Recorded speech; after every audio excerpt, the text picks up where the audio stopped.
Right, we now come to the statement. I call the Prime Minister. Thank you, Mr. Speaker. At my order overnight, the RAF engaged in a second wave of strikes against Houthi military targets in Yemen. We did so because we continue to see, including in intelligence, an ongoing and imminent threat from the Houthis to UK commercial and military vessels and to those of our partners in the Red Sea and wider region. I told the House last week that we would not hesitate to respond if the acts continue in order to protect innocent lives and preserve the freedom of navigation. And that is what we have done. We acted alongside the United States with support from Australia, Bahrain, Canada, and the Netherlands. We acted on the same basis as the 11th of January, fully in line with international law, in self-defence, and in response to a persistent threat. And as with the first wave, the strikes were limited to carefully selected targets with maximum care taken to protect civilian lives. Mr. Speaker, attempting to counter every Houthi attack after it has been launched is simply not sustainable. We have already shot down dozens of missiles and drones targeted at civilian vessels and at the Royal Navy. And the Houthis have conducted at least 12 further attacks on shipping since the 11th of January, including just last night, shortly before our strikes were conducted. So we acted to further degrade their ability to mount such attacks. Last week, I gave the House our initial assessment of the first wave of strikes. Since then, we have seen further evidence that they were successful in degrading the Houthis' military capability. Last night, we hit 2 military sites just north of Sana'a, each containing multiple specific targets, which the Houthis used to support their attacks on shipping. And Mr. Speaker, I want to be very clear. We are not seeking a confrontation.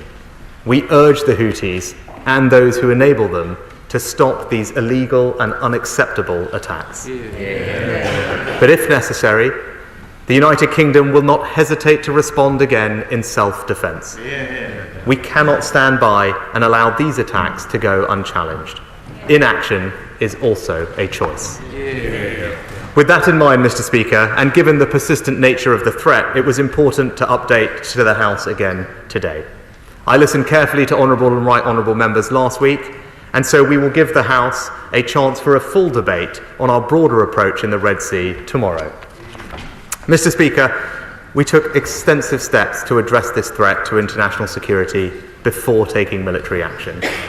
We launched Operation Prosperity Guardian in December with over 20 other countries. The international community issued repeated statements on the 1st of December, the 19th of December, the 3rd of January, the 12th of January, condemning the attacks and urging the Houthis to desist. On the 10th of January, the United Nations Security Council passed a resolution demanding that they stop the attacks. And I think it is important to note also that the internationally recognised government of Yemen has also condemned the Houthis for their actions, accusing them of creating a conflict for propaganda, serving only their own selfish ends. Mr. Speaker, as we saw in the House last week, members are rightly keen to hear how this situation could be brought to an end. The answer must include the vital right to self-defence when we're attacked. But that is only one part of our wider response, which I want to say more about today. First, we are increasing our diplomatic engagement because we recognise the deep concerns about and the complexities of the current situation.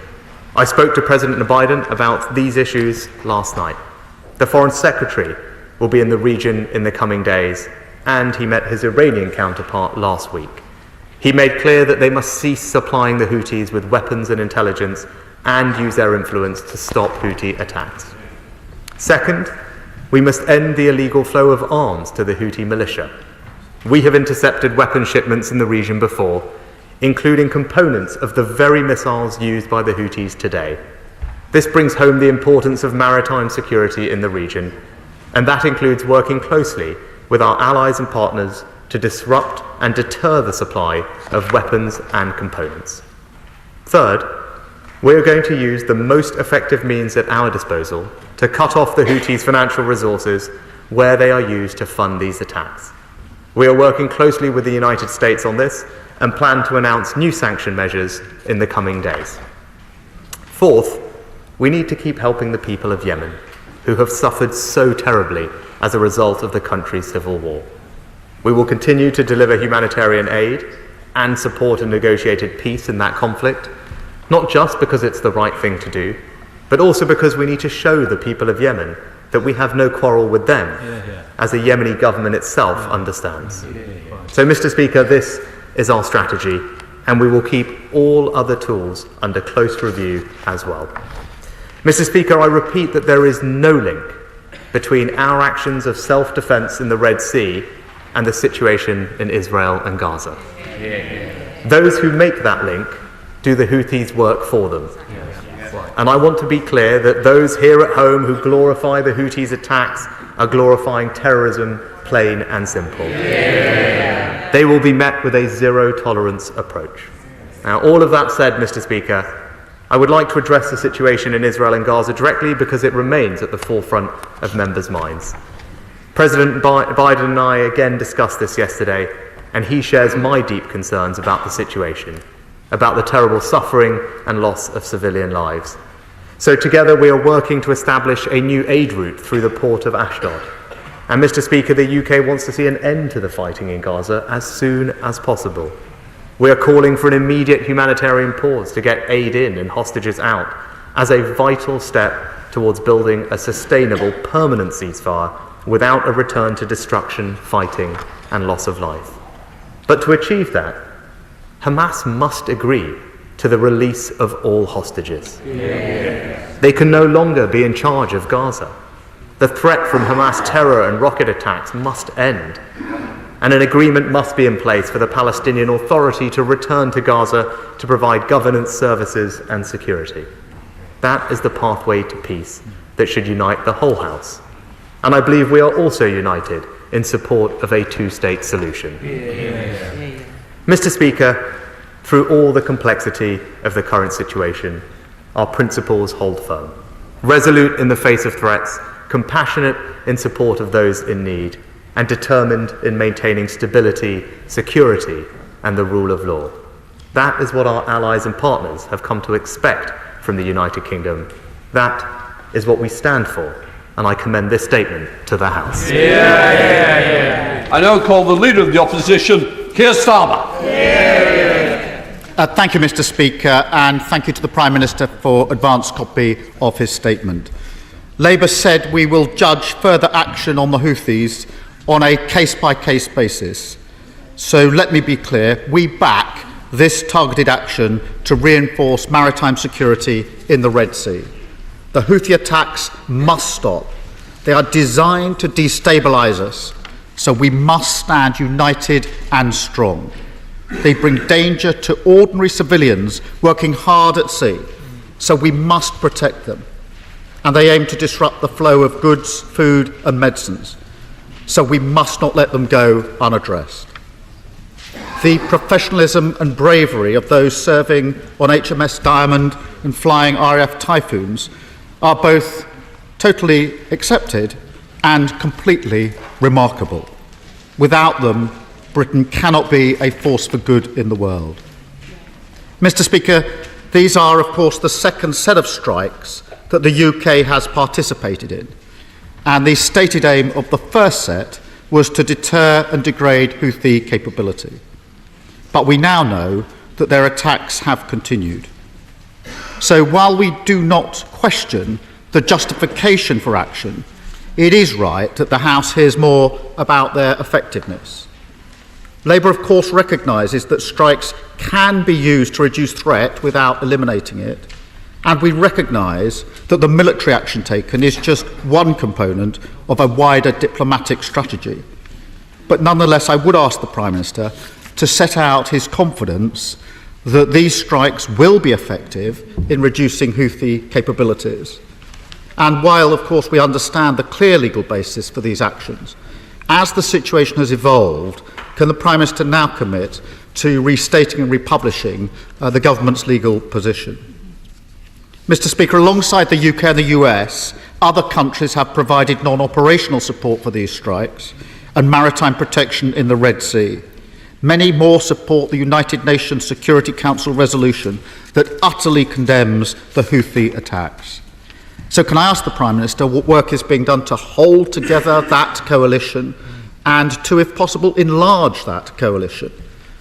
The action the UK takes must draw on the support of all those who care about international law. And given the special role the UK plays in Yemen, can he set out the concrete steps, in addition to those in his statement, that we are taking to help the people of Yemen who have suffered terribly as a result of that country's civil war? Because, Mr. Speaker, the international community cannot allow itself to be divided. That is exactly what the Houthi backers in Tehran would love to see. And on that note, can he also update the House on whether his government has given further consideration to the prescription of the IRGC? We do need every tool at our disposal to disrupt IRGC activities, and we must show Iran that it cannot pursue its ends by destabilising the entire region. Because, like the Prime Minister, I totally reject the Houthi claims that attacking ships from around the world is somehow linked to the conflict in Gaza. These attacks do absolutely nothing for the Palestinian people. What is needed in Gaza is a humanitarian truce now, a sustainable ceasefire to stop the killing of innocent civilians, the space for the return of all the hostages, urgent humanitarian relief, and a decisive step towards a two-state solution. Because, Mr. Speaker, Palestinian statehood is the inalienable right of the Palestinian people. It is not in the gift of a neighbour. So does he agree with me that a secure Israel, alongside a viable Palestinian state, is the only path to a just and lasting peace? Because, Mr. Speaker, we must stop those who sow division. We must do what we can to disrupt and deter Houthis. And we must stay united and steadfast in defence of our values, our security, and our right to self-defence. Labour will always act in the national interest, and we provide our full support for these necessary and proportionate strikes. Thank you, Mr. Speaker. Minister. Well, can I thank the Leader of the Opposition for his statement, but also his support, and I'm grateful to him for that. And he raises all the right questions about the action today, which I'm happy to answer. I think first he asked about the effectiveness of strikes in deterring and precisely degrading capability. I am pleased to tell him that further evidence after the initial statement I made last week has demonstrated to us that the strikes last week were effective in degrading capability, and all the intended targets were destroyed. And I'm also pleased to say that our initial evidence from last night's strikes is also that all intended targets were destroyed, which demonstrates to us, and in working with our allies who have the same view, that the strikes are working to degrade capability. There may be a difference between reducing and eliminating, but we are confident that what we are doing is working to degrade capability. The targets are specifically selected on the basis of intelligence, military sites which impact the security and safety of seafarers and shipping, and to that end I'm confident that, as I said, the strikes are being carried out in a way that is effective in achieving their aim. I thank him for acknowledging that the strikes sit within a wider strategy in the region to bring about an end to what we are seeing. The Foreign Secretary will be in the region this week, engaging extensively with our partners and allies on all the topics he raised, particularly ensuring that we can continue to make progress on a sustainable peace in Yemen, and no doubt talking to our Saudi partners about that, but also, crucially, broadening the coalition of support for the action that we have taken. As I pointed to in my statement, there have been multiple statements made by a wide coalition of countries from around the world in support of action, and he can rest assured that we are continuing to expand that coalition of support, because the security of navigation and of shipping impacts all countries wherever they might be, not just in the Red Sea. I think all of us have seen the consequences of the war in Ukraine on energy bills across the European continent and beyond. So I think people are very alive to the interconnectedness of the global economy and the importance of protecting freedom of navigation everywhere. With regard to the legal advice, my understanding was that we had, or were imminently about to publish, a summary of the legal advice. I can happily give him that confirmation, but also just confirm to him that the basis for action remains the same as it was last time, but an update to that effect has been published or will shortly be published by the Attorney General.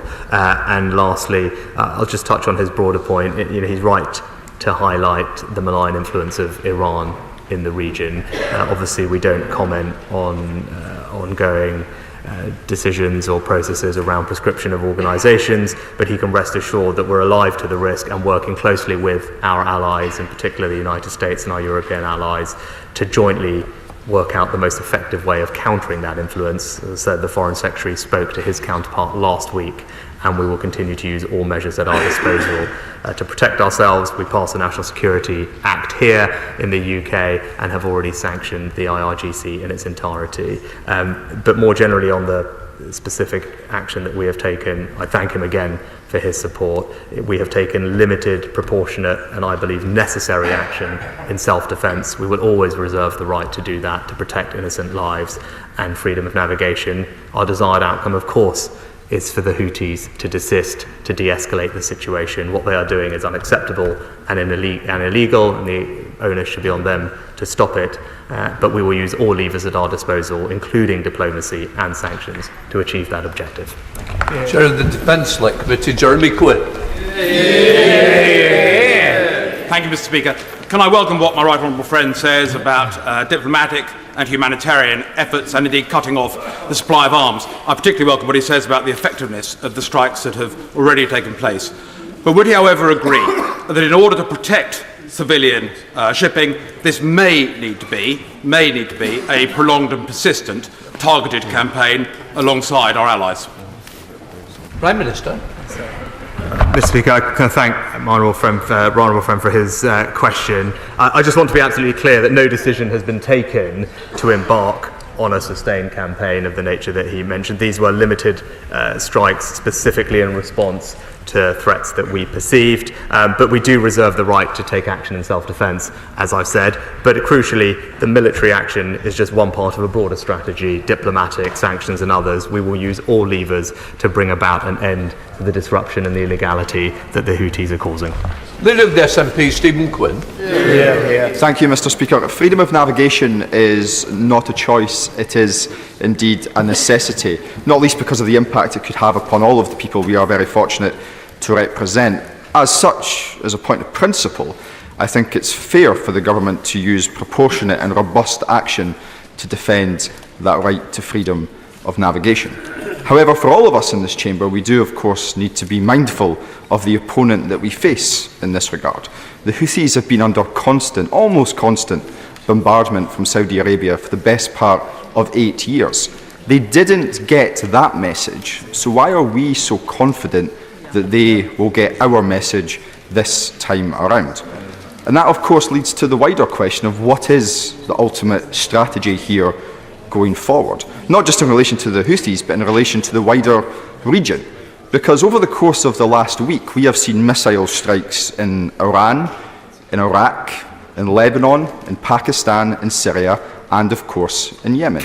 Meantime, we continue to see the complete destruction of Gaza, and of course Hamas continue to obtain hostages themselves. We need, Mr. Speaker, to understand the government's strategy, not just to calm waters in the Red Sea, but to calm waters right across the region. And surely that must begin with a ceasefire in Gaza. Prime Minister. Mr. Speaker, I'd just say to the honourable gentleman that as difficult as the situation is, to do nothing would also be a choice. And I believe it would be the wrong choice, because it would be tantamount to ceding control of a global shipping route which is economically vital to a dangerous militant group which is backed by Iran and putting innocent lives at risk. But he's right, the military action should sit within a broader strategy, which hopefully he can see from my statement we are engaged in on all fronts. And with regard specifically to the point he raises about Israel and Gaza, as I've been clear, no one wants to see this conflict go on for a moment longer than necessary. An immediate pause is necessary to get aid in and hostages out. That's what we have been calling for. And the best outcome will be moving from that pause to a sustainable ceasefire. But as I also was clear in my statement, there are a number of things that need to happen for that to be possible. That involves a release of all the hostages by Hamas no longer being in charge of Gaza, and an agreement for the Palestinian Authority to return to Gaza to provide governance. So that's a conversation that we've been having, and we'll continue to push for that, because I believe that will be the best outcome, and is one that is widely supported, I would imagine, by everyone in this House. Just to help the chambers, some people were late. We're only going to run this for an hour.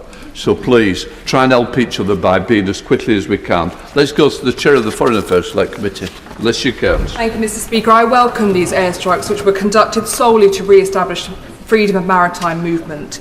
There are a number, however, of Iranian proxies and allied groups operating across the Middle East, and the hand of Iran is clear within their activities. Iran is the fundamental threat to UK security and stability in the region. So can I ask what the strategic approach and intent is to comprehensively reduce the threat from all the proxies and allies that we face, so we don't end up playing whack-a-mole? Can I also ask if we've seen any opportunism from Al-Qaeda, Arabian Peninsula, or Daesh, who are also on the ground in Iran? And finally, since he touched on Gaza, Israel, can I please reiterate my request for the UK to launch a contact group for Palestine, so that we can launch track 2 negotiations to get some progress towards stability and a two-state solution? Prime Minister.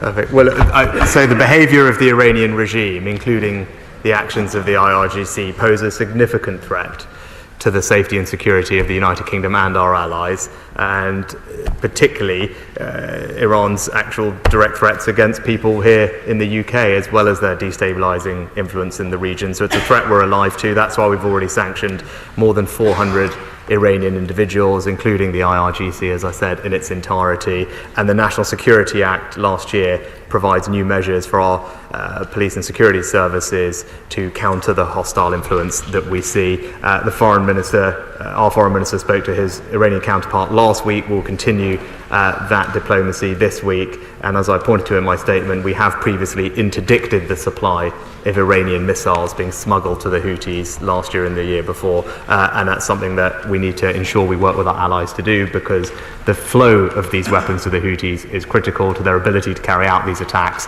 and working with our allies, we should try and do everything we can to stop that. Ed Davey. Mr. Speaker, can I thank the Prime Minister for his statement? As I made clear last week, the Liberal Democrats accept the case for limited strikes against the Houthis as long as they remain limited. But as the Prime Minister updates the House for the second time on this matter, there's remarkably little clarity about what the next steps are and when UK's objectives will be judged to have been fulfilled. Nor has the Prime Minister sufficiently addressed how he plans to avoid regional escalation in this most fragile of regions.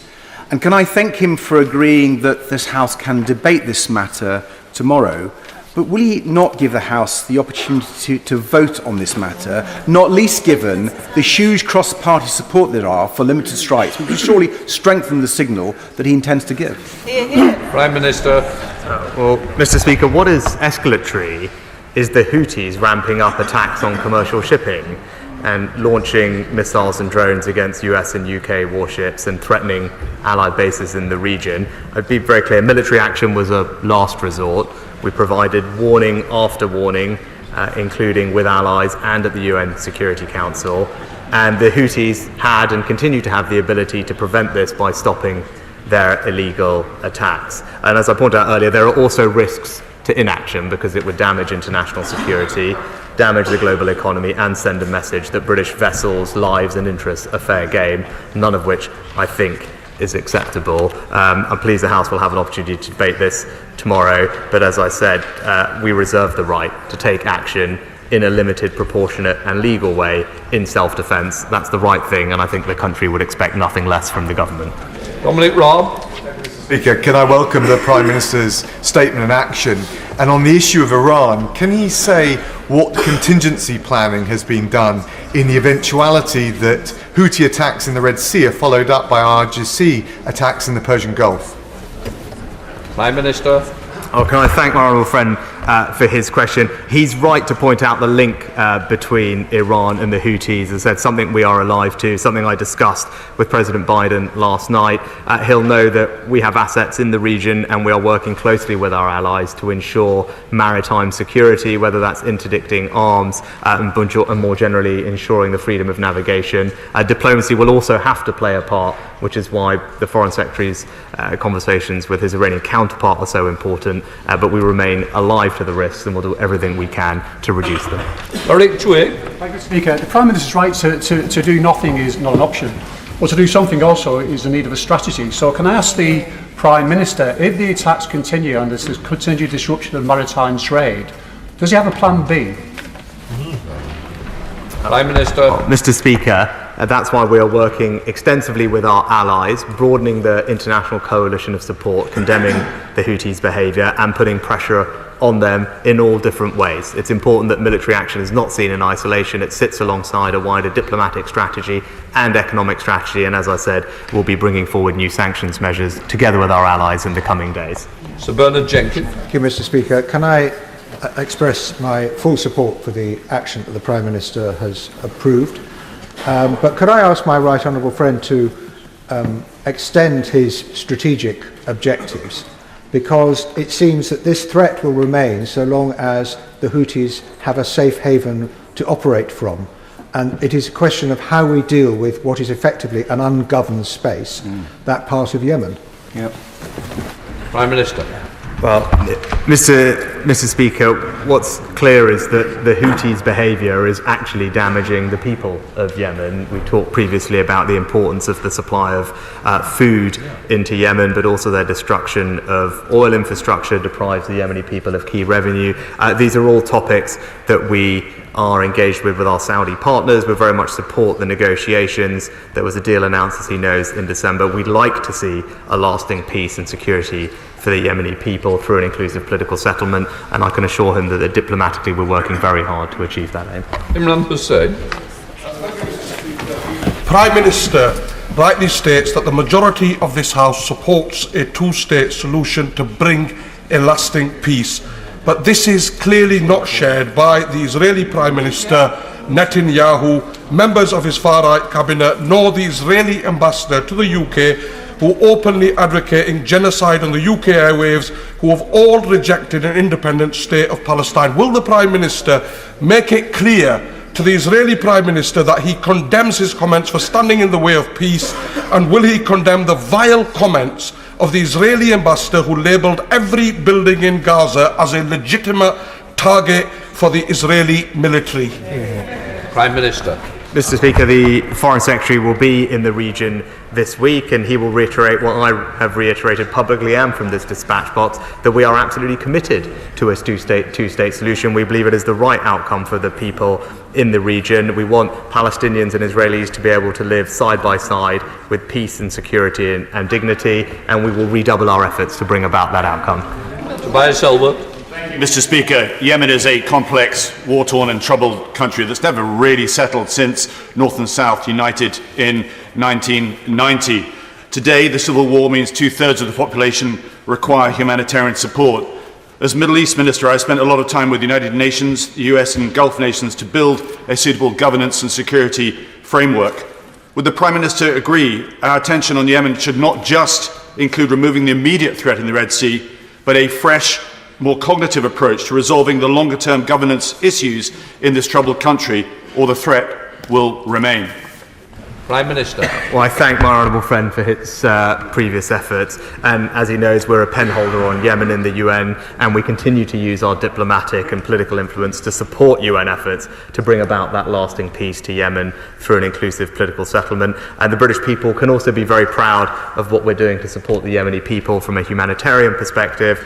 We've committed over £1 billion in aid since the conflict began in 2014, and this year we will be, I believe, the 4th or 5th largest donor to the UN's appeal. Valerie Vars. Thank you, Mr. Speaker. What assessment has he made of the risks if the Houthis move to a different part of Yemen, and how many civilian casualties have there been so far? Prime Minister. I'm pleased to say that our intelligence suggests that there were no civilian casualties from the strikes that we conducted last week. That will, of course, have been our intention this time around as well. We take very careful time to pick targets and minimise any civilian casualties and impacts. As I said, last time we believed there were none, and we have no evidence to suggest that there were any this time around, but of course that is just an initial assessment. Blake Drummond. Speaker, can I thank the Prime Minister for the update on the continued humanitarian aid to Yemen, and I totally agree with him with the action he's taken to protect shipping. But there are rumours that the Houthis may become a proscribed terrorist organisation. Can I ask whether these rumours are true, as it would have a major impact on any humanitarian aid sent to Houthi-controlled territories, which include about 70% of the population? Prime Minister. Mr. Speaker, as my honourable friend will know, we do not comment on prescription processes or decisions on any group, so she'll appreciate there's not much I can say on that. And just to clarify, it is worth pointing out that the United States have designated the Houthi group as what they call a specially designated terrorist group, which is different to full prescription. John MacDonald.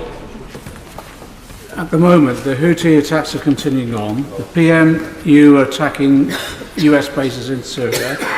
The Hezbollah are at a low-level war with Israel in Lebanon. And in Gaza yesterday, 24 Israeli military were killed. 24,000 Palestinians have now died. And we listened, 25,000 we're told. We now listened this morning to a doctor amputating children's limbs in Gaza without anaesthetics.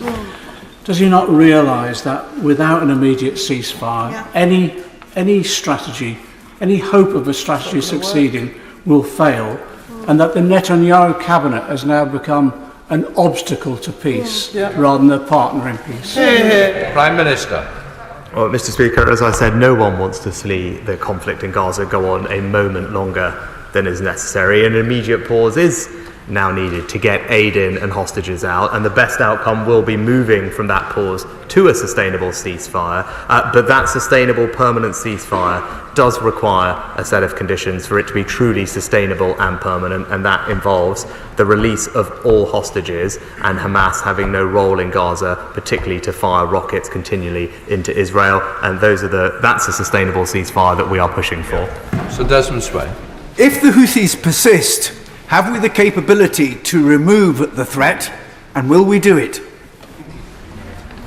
Prime Minister. I think, as my honourable friend can see, that we will always back up our words with action. We've been clear that we won't tolerate risk to innocent lives and British interests in the region, and we will take action where necessary in a limited, proportionate way in compliance with international law in self-defence. That's what we did last week, that's what we have done this week, and we will always reserve the right to do that to protect British lives and interests. John Pratt. Thank you, Mr. Speaker. It's clear that the partisans of God, the Houthi militia, are fascists and racist. They're backed by fascists and racists in Tehran. So further to earlier questions, and this has been asked time and time and time again on both sides of the House, when are we going to get around to fully prescribing the IRGC? Prime Minister. Well, as I've said previously, we don't routinely comment on groups that may or may not be being considered for prescription, but we have taken significant action against the IRGC, including sanctioning them in their entirety and passing new laws here at home to make sure that we can protect ourselves, but critically working with our allies so that we can jointly determine what is the most effective way to combat the risk that Iran poses to us. Anthony Bagdell. Thank you, Mr. Speaker. I congratulate the Prime Minister on a robust response, and the right to navigate is indisputable, but the damage has already been done. Tankers are avoiding the Gulf of Aden, they are avoiding the Red Sea, and they're avoiding using the Suez Canal. Freight rates are now soaring, and the impact of that on European refineries is likely to be significant. Can the Prime Minister perhaps give us a little bit more about what's going to be done for armed convoys, as well as restoring confidence that people and vessels will be able to navigate through that stretch of water? Minister. Well, I thank my honourable friend for his question. The Transport Secretary has engaged extensively with the industry. He will have seen the statements from leading shipping companies after last week's strike that they welcomed that action was being taken to restore that security. But I'd also point him to Operation Prosperity Guardian, a coalition of over 20 countries. More are sending assets into the region to ensure the safety of all civilian and commercial shipping through the Red Sea. It's a critical economic strait, but also there's a principle at stake which we must defend. Marshal de Cordoba. Thank you, Mr. Speaker. The war in Gaza and the situation in the Middle East is worsening every day. We know that there are over 25,000 people have been killed, 10,000 children, and not to mention approximately 135 children are suffering from severe malnutrition. We know the only way to de-escalate this violence in Gaza and the crisis in the Red Sea will be through securing an immediate ceasefire, not a pause, but an immediate ceasefire. So why won't the Prime Minister commit to calling for this so that we can see an end to this humanitarian catastrophe and the killing of innocent children? Prime Minister. I'll point the Honourable Lady to my previous comments on that topic, but just highlight that we've trebled our aid commitment for this financial year. We're working with partners in the region to increase aid in. So again, something I discussed with President Biden yesterday, because we recognise the humanitarian impact that the conflict is having, but the UK is playing a leading role in getting more humanitarian aid. And as I said, right now we will work with the Americans on opening up Ashdod so we have a new maritime corridor to increase the flows. Dr. Lisa Cameron. Many thanks, Mr. Speaker, and I refer the House to my register. I thank the Prime Minister for his resolute work, including the wider update on humanitarian aid and work to release hostages. Families of hostages and those hostages released will be suffering unconscionable long-term psychological trauma. So can we, in addition to physical aid, look at providing psychological supports and expertise from the UK wherever needed for all those so gravely impacted? Prime Minister. Can I thank my honourable friend for her excellent point? And like her, I've spent time with hostage families, including just yesterday, and she's right about the trauma that they are experiencing. Every family that we're in contact with will have dedicated support for the Foreign Office to provide them with what they need, and I'll continue to make sure that the issue she raises gets the attention it deserves. But what she highlights is the importance of pauses and ceasefires, ensuring the release unconditionally of all those hostages. They and their families are undergoing something that no one would wish to have happen to them, and it's important that we prioritise them in all these conversations. Caroline Lucas. Thank you, Mr. Speaker. I and many others will be disappointed at the Prime Minister's failure to condemn the increasingly violent and extreme language by Netanyahu and his ministers, and I would invite him to do so again. The Prime Minister said 10 days ago that the airstrikes against Houthi targets sent a clear message. The Foreign Secretary said this morning that more strikes send the clearest message. Can the Prime Minister tell us where this will end, since the only message, whether he likes it or not, actually being received in the region is the UK's failure to back an end to the suffering in Gaza? Prime Minister. Again, I urge the Honourable Lady not to link and conflate these two things, because, no, she's right.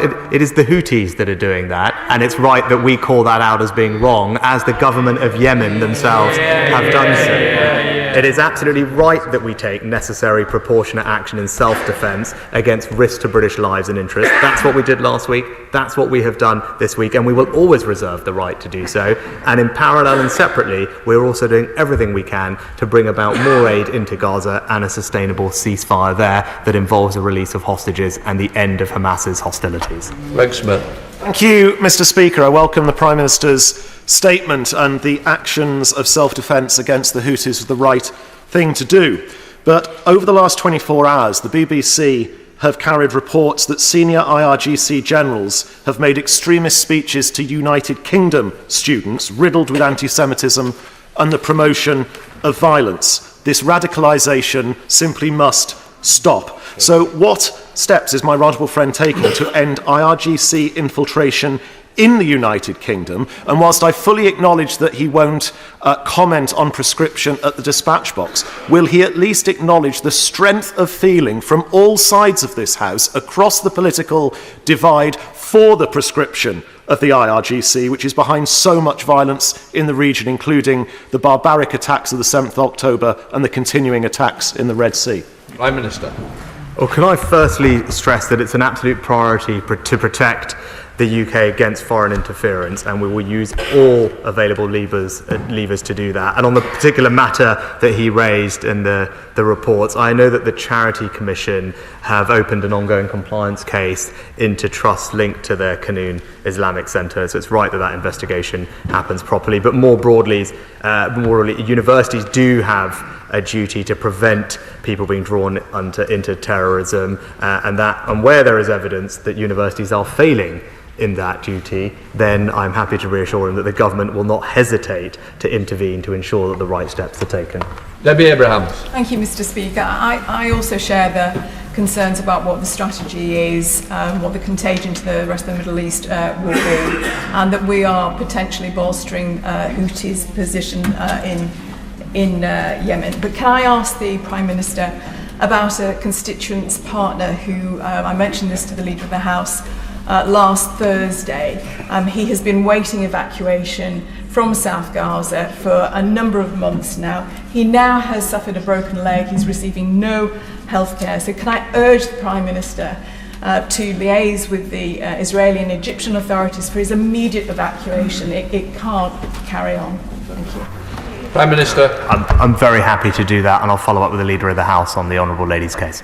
James Morris. Thank you, Mr. Speaker. The threat to maritime shipping in the Red Sea is not just from Houthi missiles, but from the threat of cyber attacks, often coming from Iranian proxies. So would the Prime Minister agree with me that there's an urgent need to strengthen the cyber resilience of our maritime partners in order to make sure that they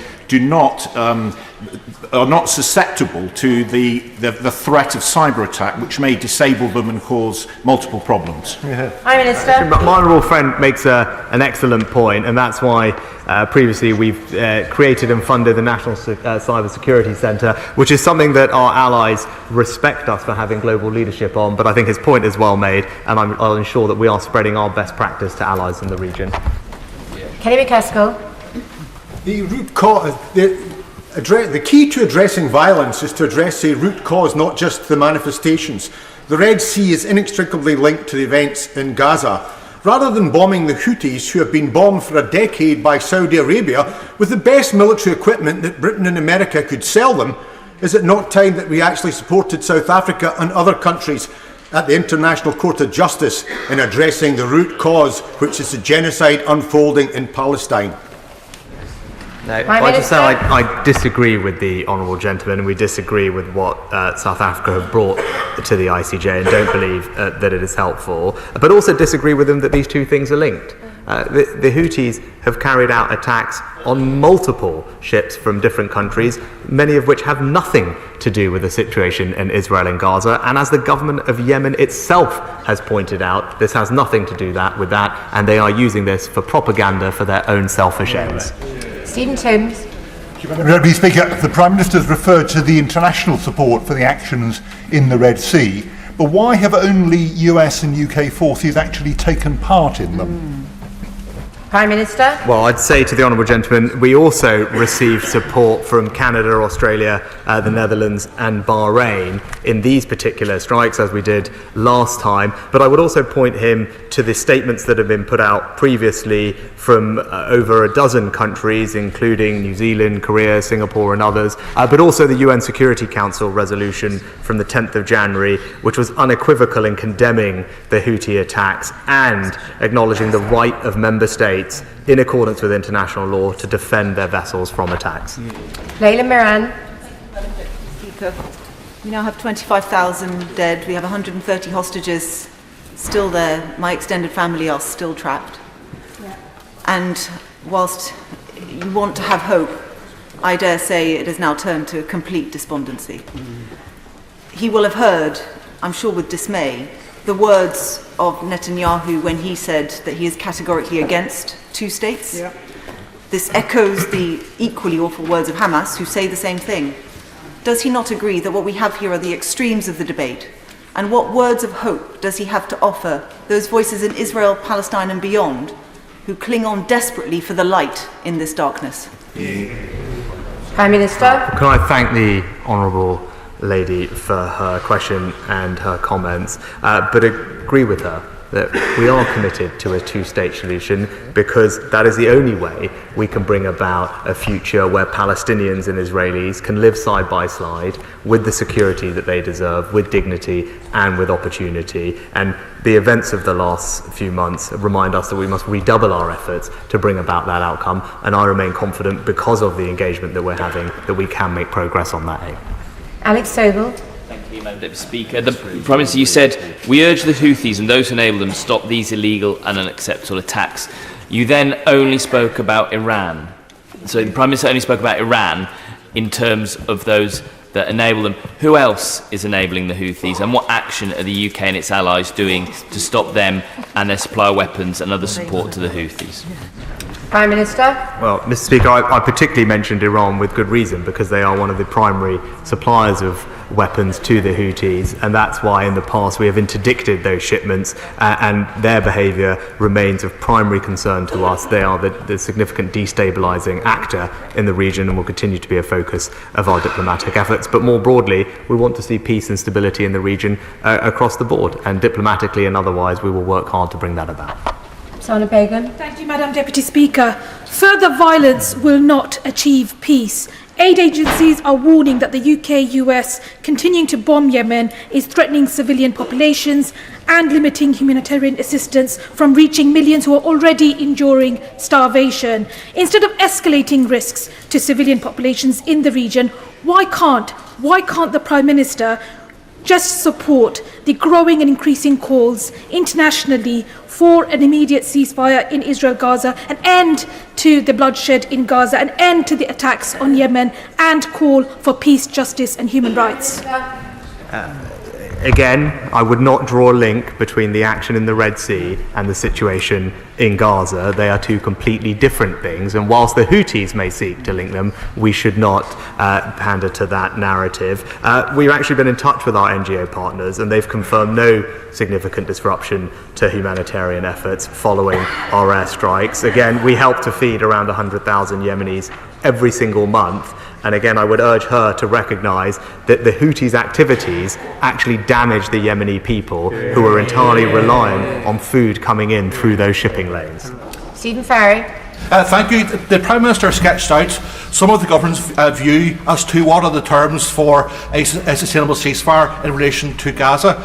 But can I ask the Prime Minister, what steps is the government taking to discuss a long-term peace plan for the region, including a two-state solution with other states, in particular friendly states in the region, to ensure that we actually make some real progress towards that objective?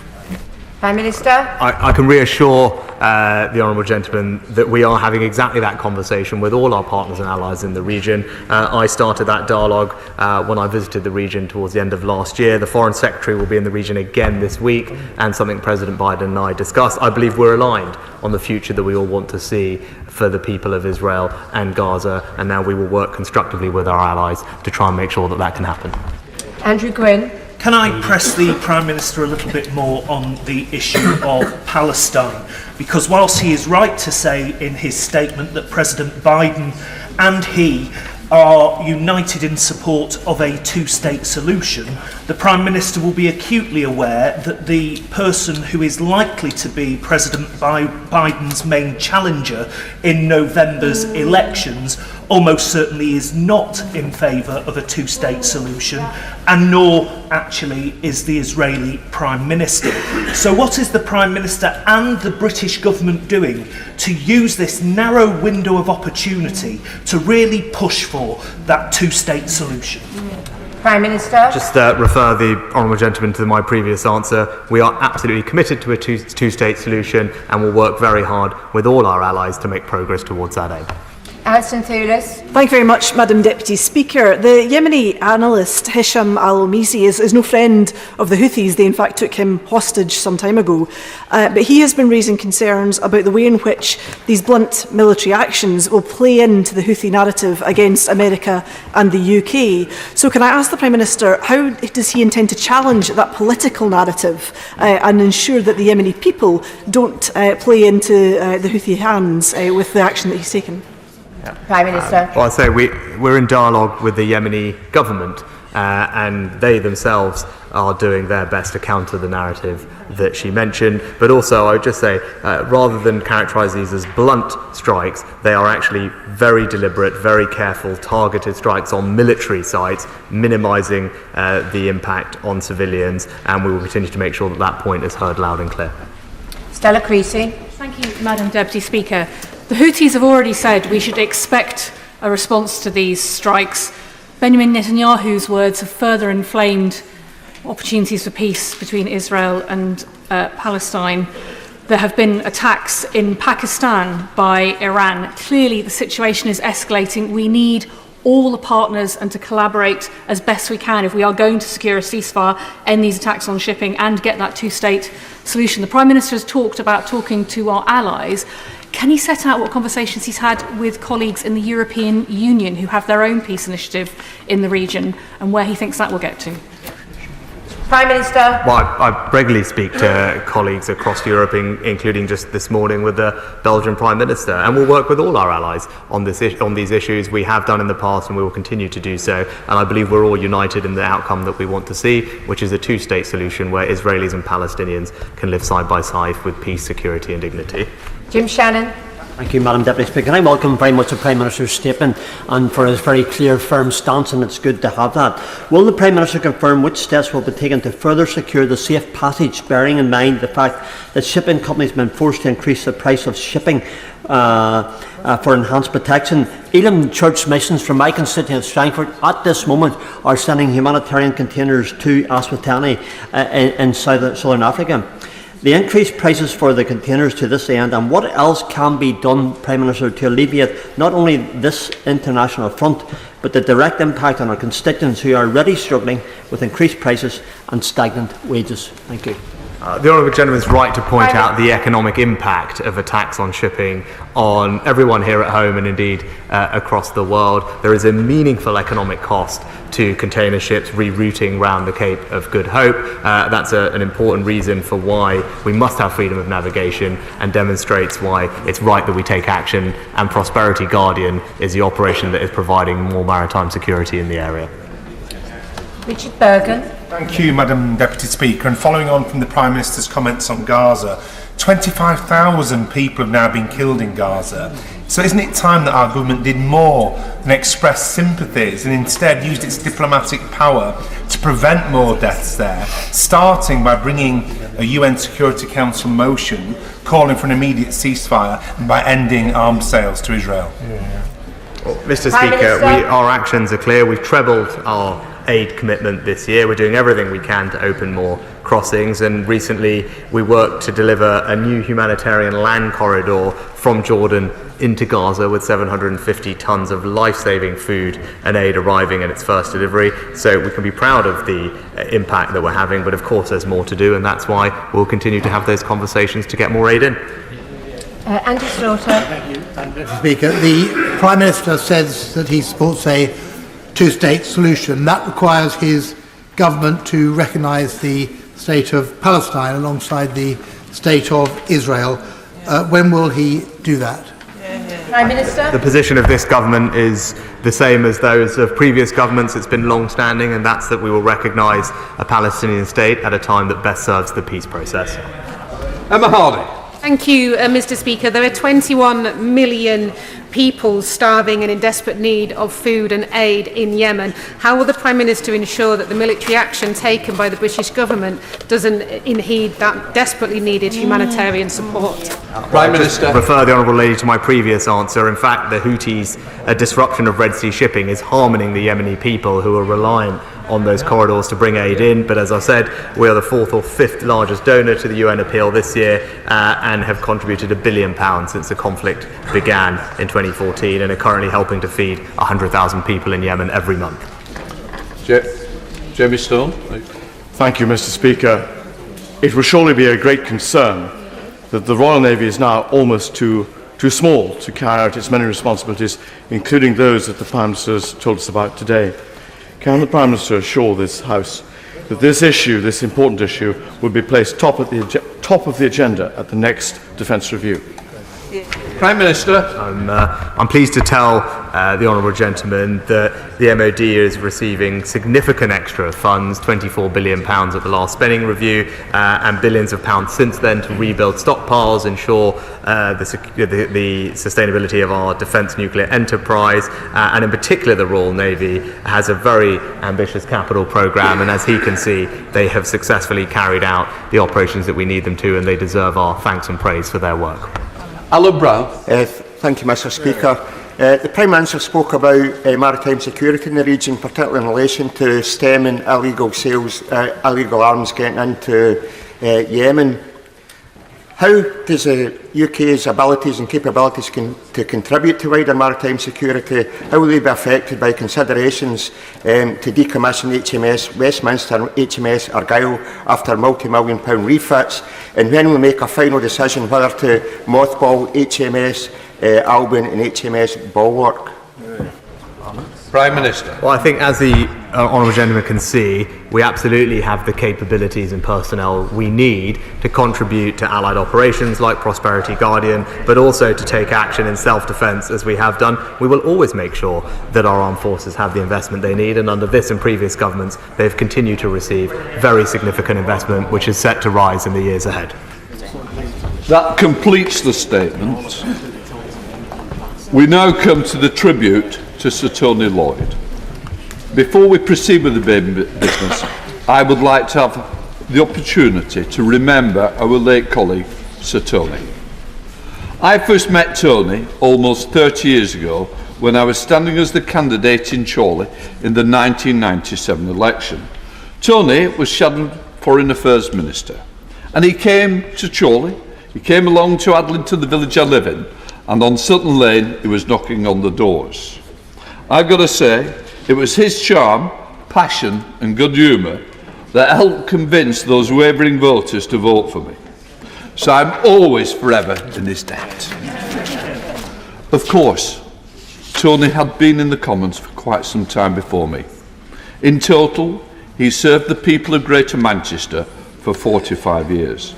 He was first elected as a member of Trafford Council in 1979. And in 1983 he was elected this House as the member for his hometown of Stratford. In 1997 he was returned for Manchester Central. By that time he'd been part of the Labour front bench team for over a decade, and Tony Blair appointed him Minister of State in the Foreign Office, serving under Robin Cook. He remained active in international affairs after leaving the FCO, as leader of the UK delegations to the Parliamentary Assembly on the Council of Europe, the Western European Union and the OSCE. He was chair of the Parliamentary Labour Party from 2006 to 2012, the longest serving holder of that role during that last Labour government. He stood down as the Member of Parliament to become the first elected Police and Crime Commissioner for Greater Manchester. But he returned. He returned to the House for the Member of Parliament for Rochdale in 2017. Tony remained an active member of this House until very recently. In one of his final speeches in this chamber just last month, he concluded by saying, "I think the message that has come across today is that we must fight for change that we want to seek to take place." That is a first summary of Tony's attitude to public service. He was truly a great Member of Parliament. However, although he took politics seriously, Tony didn't take himself seriously. He had a very dry, even mischievous sense of humour. But overwhelmingly, he left an impression of kindness and decency, with those who dealt with him. I've got to say, Tony was an impressive Member of Parliament. He was an impressive person. But his politics was shaped by his mother. His father died young, and his mother introduced him into the Labour movement. And it was the Labour movement that shaped the person that we talk about today. So I've got to say, I will always be in awe of the kindness, his generosity, and the support that he always gave me. Even on that day, as he came out of hospital, Tony was thinking of others. I was pleased to have had a chance to have a chat with him, to share a few jokes, reminisce a bit. But typical of Tony, because one of the most difficult things you have to do is phone somebody whose life is coming to an end. And I wondered how I could make that phone call. But I've got to tell you, Tony made it so easy for me. And it was that kind of person. He put me at ease when it was meant to be the other way around. But that's the person that we're talking about. So he made sure it wasn't a difficult conversation. I didn't know that that would be the last time we'd ever speak, but I'm so glad that we did.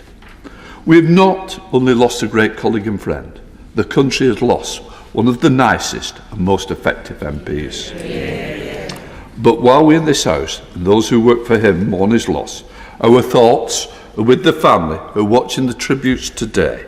From the gallery, his wife, Judith, his children, and his great-granddaughters.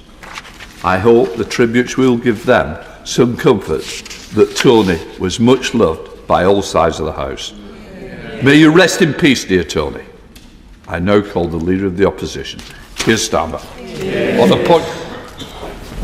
Thank you, Mr. Speaker. The death of Sir Tony Lloyd last week was a great loss to so many people on these benches and beyond.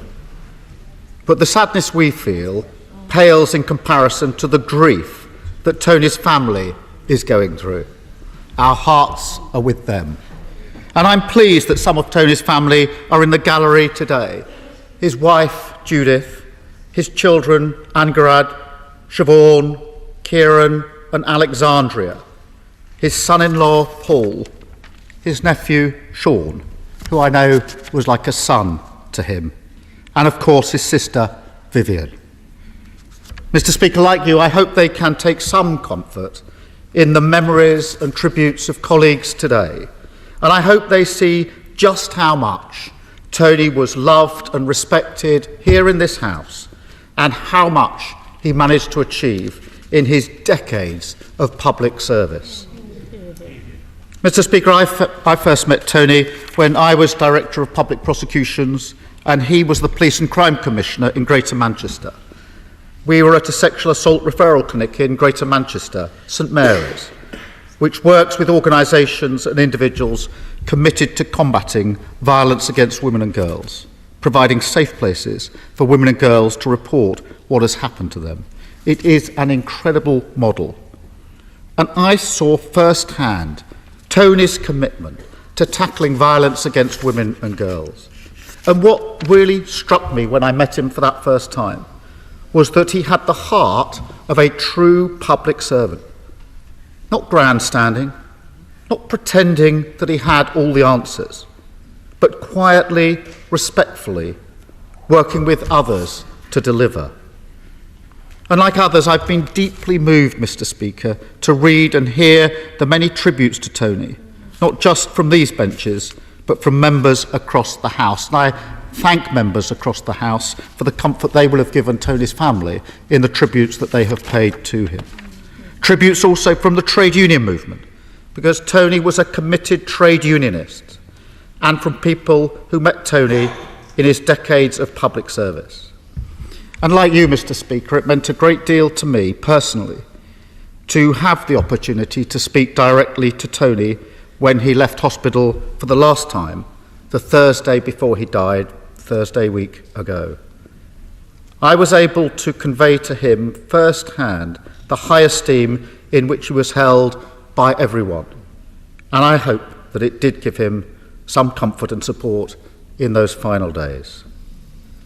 Tony was held in special high esteem by his staff, Jacob, Iftikhar, Beverly, Ajira, Megan and Chris, and of course Tricia, his close friend and political confidant in Rochdale. Mr. Speaker, indeed, many of those in Tony's tight-knit group of friends used to work for him, and I know that they were by his side in his final days. That is a true tribute to Tony. He treated people as kindly and warmly behind closed doors as he did publicly, and he treated those who worked for him with the respect and dignity he expected everybody to be treated with. And Mr. Speaker, some members of the House know that Tony followed the Reds on two fronts. He was committed to the Labour Party, but he was also a passionate supporter of Manchester United. Now, Tony and I agreed on a lot of things, Mr. Speaker, but not on that. But as we all know, his love for Manchester went beyond football.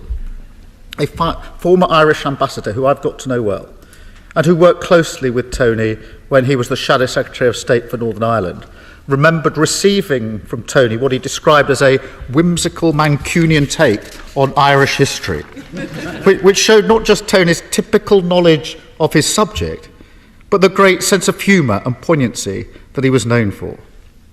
Across the country, Tony had huge impact as the MP for Rochdale.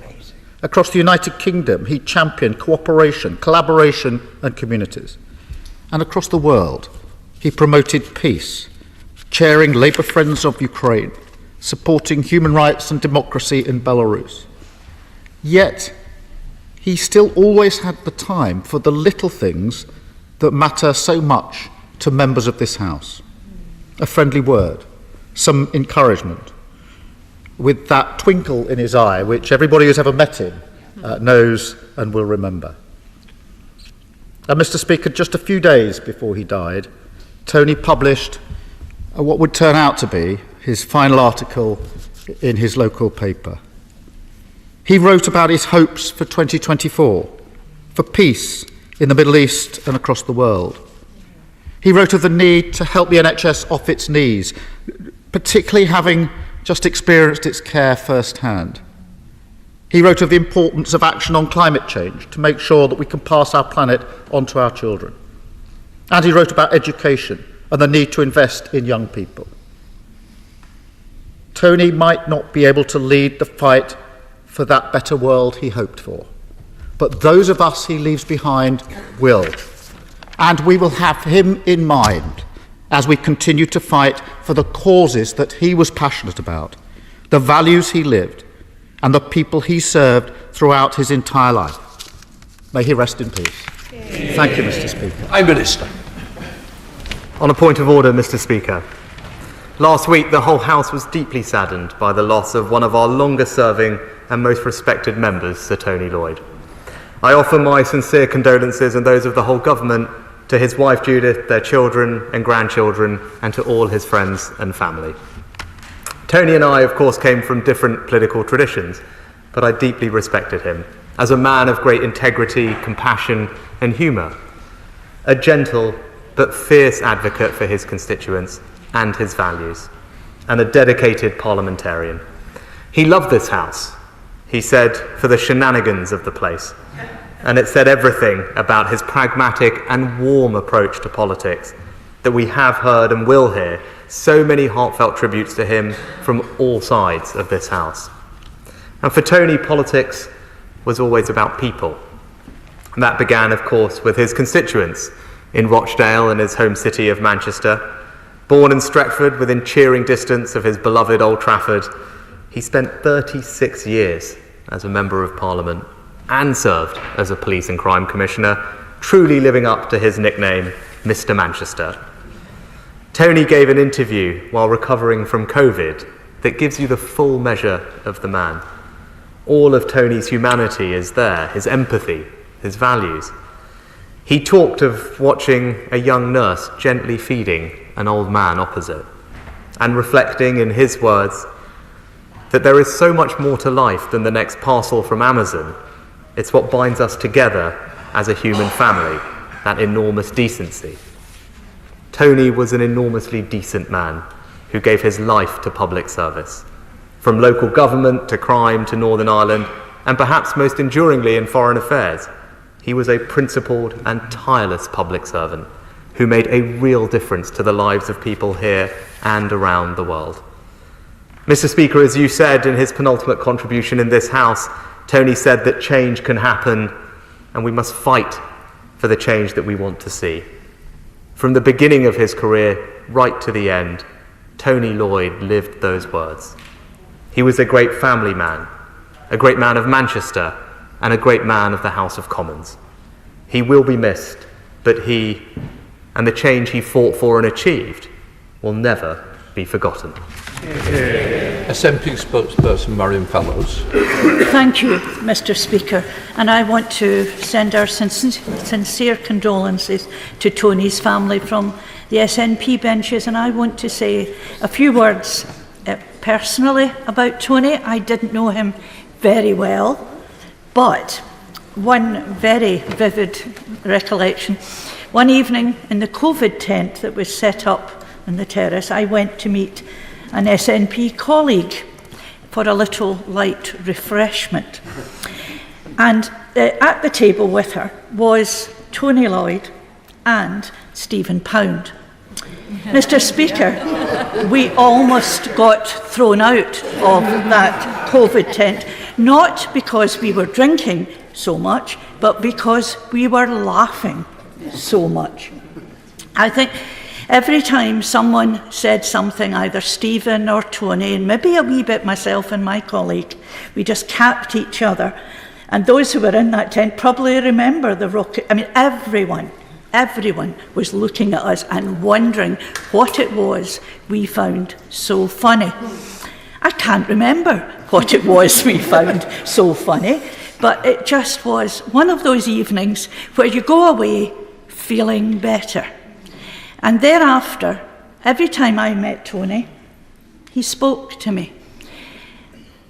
I probably fully understand what his family are going through, having been widowed myself. And my late husband used to say, Marion Hen, most people get into politics to help other people. And I think that was Tony. And I'm so glad I met him. I spoke to him very recently in the chamber, and he gave me his lovely smile, nodded and asked me how I was, and the day felt better. It's a bit presumptuous of me to say that things get better, but I know they do. I also know that it's always best to look back and remember those we love who are gone with a smile, and I'm sure that will be easy in time for Tony's family. Father of the House. Order, Mr. Speaker. One of the interesting quotations in Wikipedia has Tony Lloyd's words, "The basic morality of politics was instilled in me. I've always thought, if not fighting for what's right and just, then what is politics for?" My recommendation to anybody coming into this place, and one I try to take myself, is try to earn the tributes which Tony Lloyd has earned.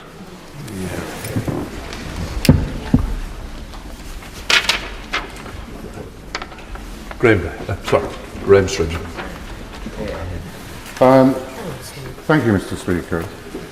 When we have the sad duty to pay tribute to honourable or right honourable members, it's often the case that the facts get gilded in an attempt to help the family. There is absolutely no need to embellish the facts when it comes to Tony. Quite simply, Tony was a decent man who dedicated his life to public service. He was first elected to Trafford Council the same day that Margaret Thatcher became Prime Minister.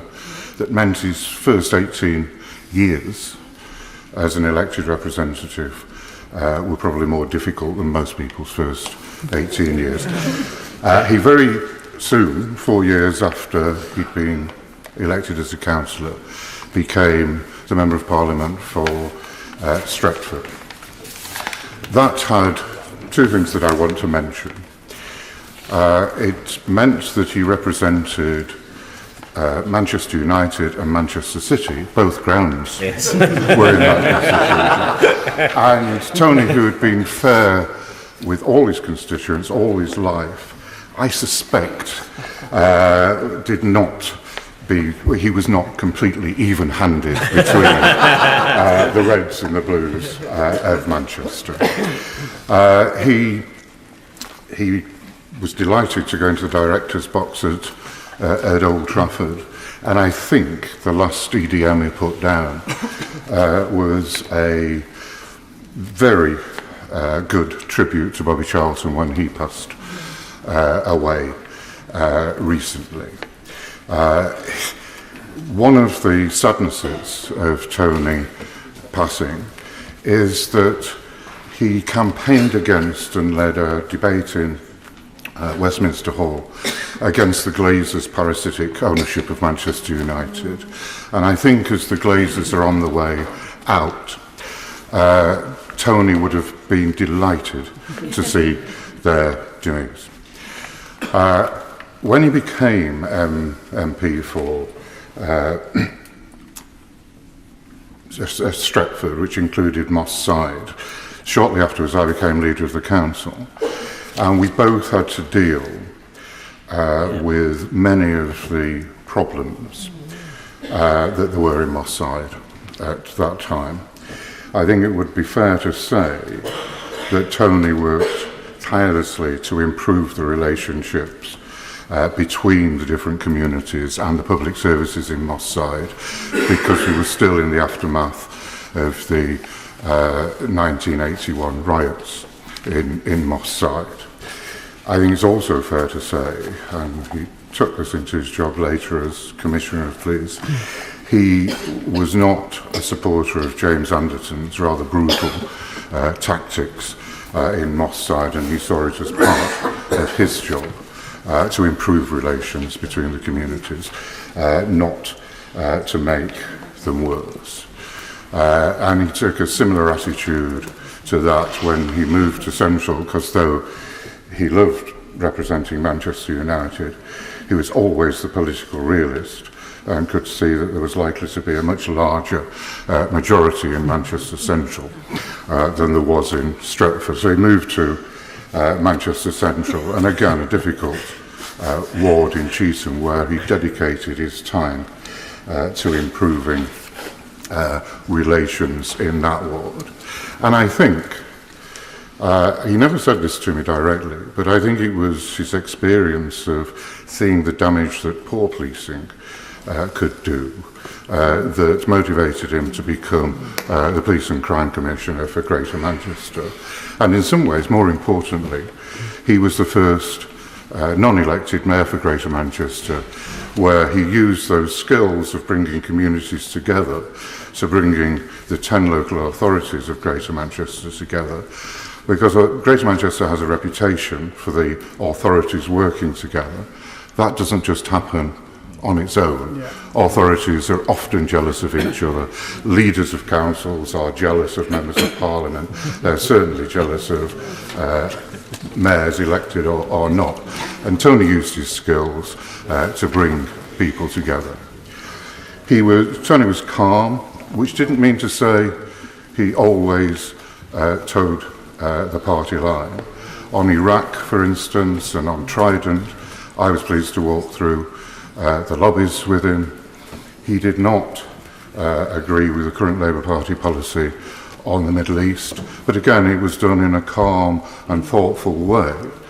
When the War Memorial in Rochdale was desecrated with pro-Palestinian, anti-British government writing and by people chanting racist, anti-Semitic slogans, Tony was the first person to call it out.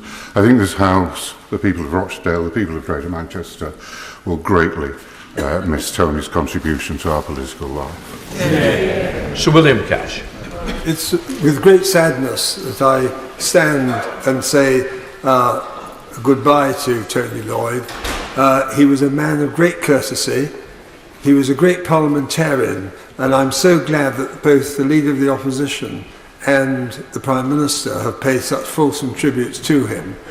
I much enjoyed his company when I had the opportunity to speak to him, but also to recognise his independence of mind as Member for Gorton has just said regarding the question of Iraq, which was a huge issue for the people on the Labour side. He spoke for the Labour Party with an independence of mind and with authority, which certainly attracted me to listen to what he had to say when he spoke. I would also like to pay tribute to him not only as the Mayor of Greater Manchester, but also as the member for Rochdale.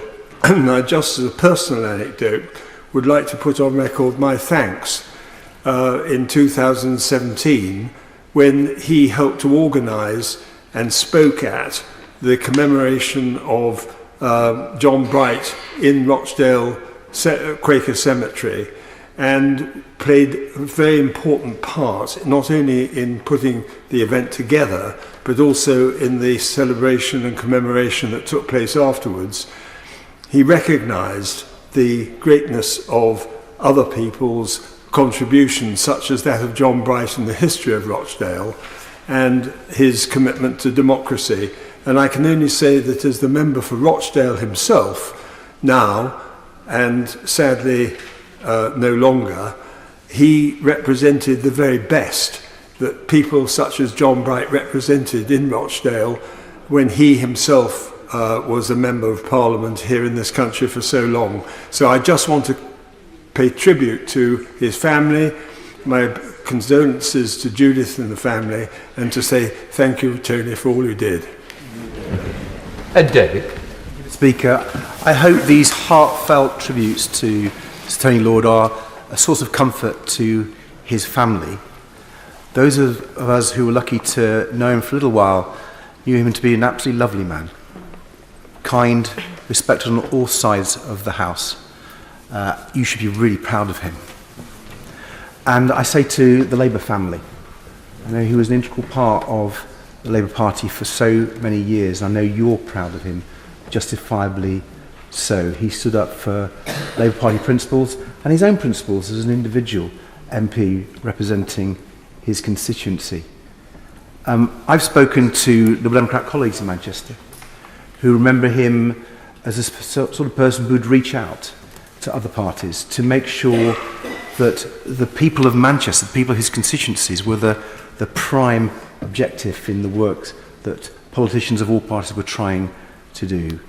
And it was no surprise that he decided to leave this house and go and be the Police and Crime Commissioner, where he served with real distinction to try to make the lives better of everyone in Manchester. He was a Mancunian at his heart, as we heard from the former leader of the council.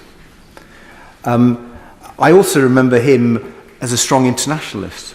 It's a real theme from the work that he did. In his last speech, I think, in the last debate in this House, he was supporting the Universal Declaration of Human Rights and standing up for that.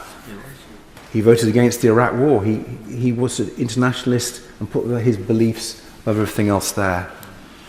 My personal experience with him was actually both listening to him in this House, where his calm and thoughtful and respectful interventions were often heard in silence because people wanted to hear what Sir Tony had to say. My particular remembrance was on a cross-party visit that we made to Israel-Palestine in 2009. And we went to towns in southern Israel, Ashkelon, we went to the West Bank, and we went to Gaza. And we were on the border crossing in Gaza, and we weren't being let in. It was a pre-arranged trip, but we weren't being allowed in, and we were there for several hours. We rang the British ambassador. That didn't work. But Tony had the idea of ringing the BBC. And within an hour, the BBC were reporting that a cross-party group of British MPs weren't being allowed in to Gaza. And it was amazing how quickly we were allowed in. That showed the measure of Tony, a principled pragmatist, getting through, understanding how things worked. And my advice to colleagues, when you go on foreign trips, always take a former Foreign Office Minister. It's really come to quite handy. But we won't forget him. No one who met him, whether they were constituents, members of his house, or frankly anyone around the world who met him, will never forget Tony. He will live in our hearts and our memories. Colonel Bradley. very much, Mr. Speaker. I'm very grateful to be called in this debate. I feel humble, really, to be able to speak about Tony. He shadowed me when I was Secretary of State for Northern Ireland, and it was always a pleasure and an honour to be able to have a private conversation with him. And yes, across the dispatch box, we might have our disagreements, but behind the scenes, I knew that we could have a proper, open, frank conversation. And I would say this about conversations with Tony: every one of them I learned something from. Every single time we spoke, there was something new. There was a different perspective. There was a different way of thinking about things that Tony gave me, and he helped me enormously in the task we both had to try and restore devolved government to Northern Ireland at the time I was Secretary of State, and he shadowed me. After that time, we remained close and would regularly chat about Northern Ireland and what was going on. We often talked about football as well, despite supporting teams from the other side of Manchester in my case. But we always had a great conversation, and he was always generous and warm and witty. I was very, very honoured that last month he was able to co-chair with me, co-host with me, an event that the BGIPU held to mark the 75th anniversary of the Universal Declaration of Human Rights. And Tony being Tony, he went round every stall, every possible person met Tony. He was warm, he was kind, he was generous, and they knew that he was engaged and listening to them, which is something that's a rare quality often in people that we come across. Last week, my honourable friend, the member for Glasgow North, and I were both at a conference for the BGIPU, and our admin official was Joe Perry, who is the newest recruit to the BGIPU. Joe worked in Tony's office for many years, and it was a real, you could just see how much Joe was affected by the loss of Tony, the shock of it, but also just the sense of loss of somebody so special to him, somebody who'd given him so much. I'm very pleased that the three of us were able to spend a little bit of time where we toasted Tony. We found somewhere he'd like, and it was nice to be